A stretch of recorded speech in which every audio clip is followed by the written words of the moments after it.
Hello, listeners. I'm your host, James Tacey. Welcome to You Are Not Alone, a show that explores the fact that despite one's genetics, country of origin, socioeconomic background, culture, tradition, and all the many labels we tend to use to describe our condition and conditioning, we have more that brings us together than separates us. The stories shared here are expressions of this experience, with the hope that it inspires you, motivates, and helps you feel more connected to people near and far. In this episode, Alisha, a nurse by occupation, the wife of a U.S Army veteran, shares some of the challenges their family faces since her husband's return from military service in Afghanistan. Alisha discusses how her role changed from wife to caregiver. She highlights the complexities of navigating the VA healthcare system and the importance of being a firm, informed advocate. Furthermore, she talks about the effects of her husband's mental health condition on their children and what they all do to cope. This is her story. My husband suffers from PTSD and a traumatic brain injury that he received in the war.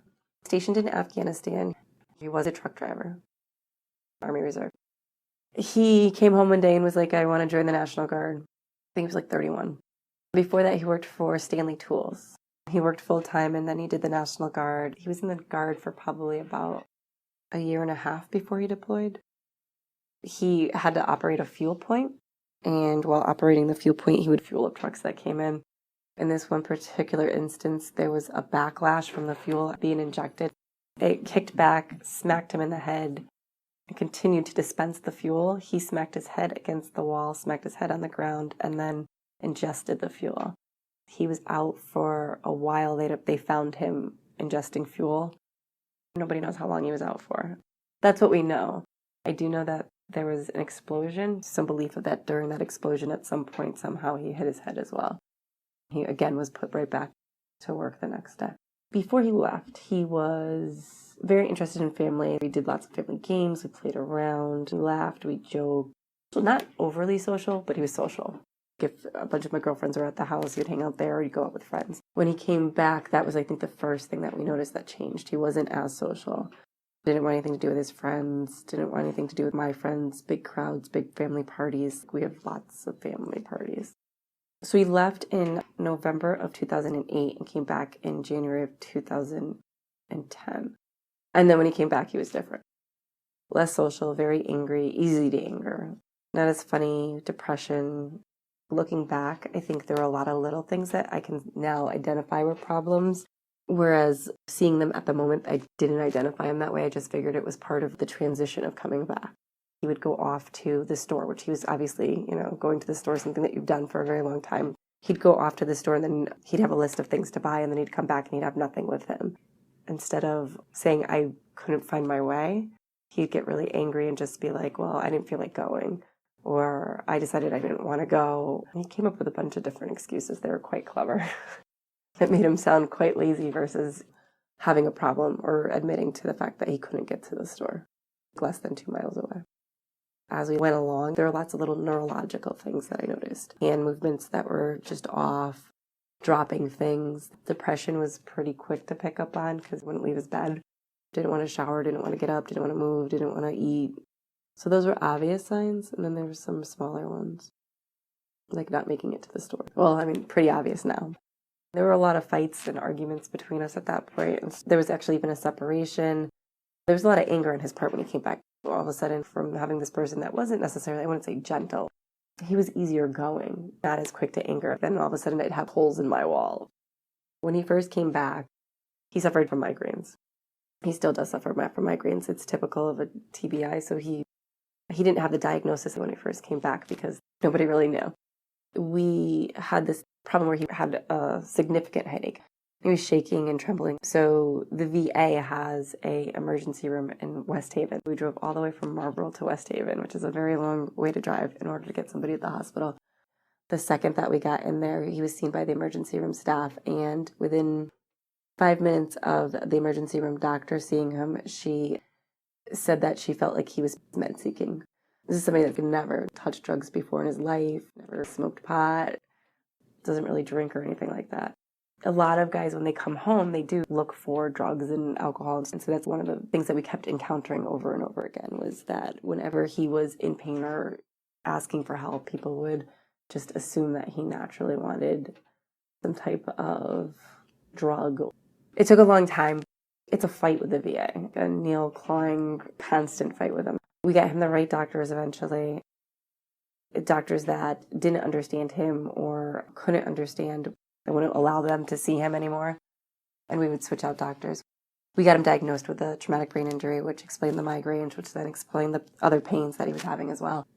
And we confronted the fact that he didn't want pain medication. He actually wouldn't take it. So that in itself kind of spoke for a lot of it. We would just say to the doctors, look, he's not here for pain medication. Don't attempt to prescribe it. It was just finding the right team and constantly having to search for doctors. It took probably, I would say, a good 2.5 years before we had the right team put together in the VA system. Probably over 2 years. Constantly combating. I don't think you should ever approach any situation without being nice first. But you can't be somebody that just says, okay, yeah, I'll go with that. You have to be somebody that has already, one, done your research, and two, knows what you want and is not afraid to say that, no, that's not how we're going to do this. We're going to try this instead. Or, no, that's not how you're going to speak to him. Or, no, you're not going to just address me. You need to talk to him because he's in the room. A lot of times, if he went by himself, he would say, okay, I'll take that medication. And then he'd come home and throw it to the side. He's never going to take it. So if I couldn't make the appointment for some reason, and he went by himself or with somebody else, I'd have to prep whatever nurse or whatever doctor. Don't just assume when he says yes to you, it's not to say yes to you. It's to get you to leave him alone so that he can get out of the appointment. He wants the help, but he doesn't know how to go further. And so having to kind of explain that to other people prior, if I couldn't be there, or explaining it while I was there. Yeah, he might be shaking his head like, yeah, this is all great and good and smiling at you, but when we leave here, this is a different story. There's just a lot of trying to pick the right paths and the right people. And not necessarily that you have to go in there ready to punch somebody's lights out, but you do have to go in there ready to say, this is what I want, and be okay with arguing with somebody. I think a lot of guys coming home, they don't look for the support right away. You have so many different programs out there. There's yellow ribbon ceremonies that try and drill it into your head, get the support right away, and you still just tend to try and handle it all on your own. His team consists of psychiatrists, therapists. He's done horse therapy. We sent him to a specialized PTSD for vets program. It's an inpatient program where you're only supposed to do a 6-week stint, but they invited him back for another 6 weeks. So he actually did 12 weeks there. And he has a whole team within another team for the TBI part of it. He may go down to Florida to do an inpatient there as well for the TBI piece of it. He is right now taking advantage of a program that he was hooked up with that is going to teach him how to farm, and then he'll go get this business end piece of it, and he may farm. We've started different programs like that before, and sometimes there's a lack of concentration with his TBI. That part of it can falter, and he'll become very frustrated, or an understanding piece of it. Things are harder. Memory is difficult. A lot of that can become very frustrating for him. So he goes off and he farms while I'm at work, which keeps him out of trouble. We do family therapy. The kids have individual therapists. As far as myself, no. My reasoning behind that has always been just that I don't have the time between trying to make sure everybody else gets where they've got to get. We have 5 kids altogether. I don't know if I cope well, even still. Initially, I think I became angry because I was still in a wife mode, and my roles changed as our relationship developed. I became more of his caregiver and mother and his wife. What I found is that I do better when I'm meditating and exercising regularly, eating better. So when I'm taking care of myself, I do better with handling him and coping with him and coping with the stress that comes with it. It's an ever-changing relationship. We're constantly discovering more. I had to really readjust my thought process as to this is the same person, but a completely different person than what I knew before he left.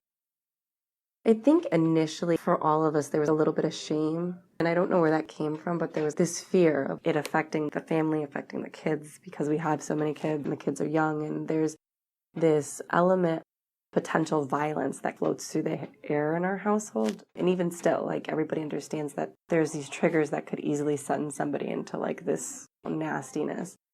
Because of that, we were very quiet about it. Whereas now I've learned to speak more about it. So I would tell people just to be honest about it, especially when it's a household that have children. Be honest with the schools, the counselors.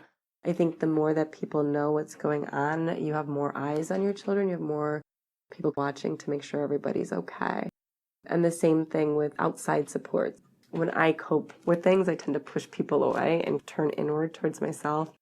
So initially, I wouldn't even speak to my friends about it or people that were close to me. I think my mother knew, my father knew, and my brother, because they're all military.